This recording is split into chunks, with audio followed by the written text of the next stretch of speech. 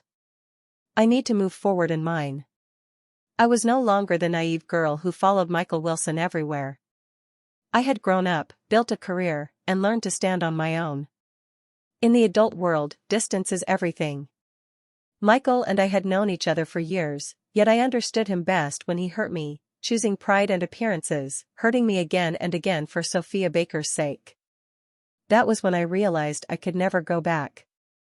After that day, Michael Wilson left with Sophia, leaving behind only a brooch and a pair of earrings. The bloodstains on my office floor were quickly wiped clean, along with every trace of our past. Business between Wilson Corporation and my company continued, but I never saw Michael again. Later, I heard Sophia Baker had gone mad, confined to a mental hospital, while Michael, once so brilliant and proud, seemed to fade overnight. As for me, I thrived. Johnson Corporation grew rapidly, and I met a young man with a cheerful spirit. His love for me was bold, open, and unwavering, like he wanted the whole world to know. For 3 years, we were inseparable. Then one day, he knelt before me with a diamond ring, asking me to marry him. I said yes. On our wedding day, a white-haired old man appeared briefly at a distance. The sunlight was too bright for me to see his face clearly. But it didn't matter anymore. I had found someone to walk through life with, someone who loved me freely and fully.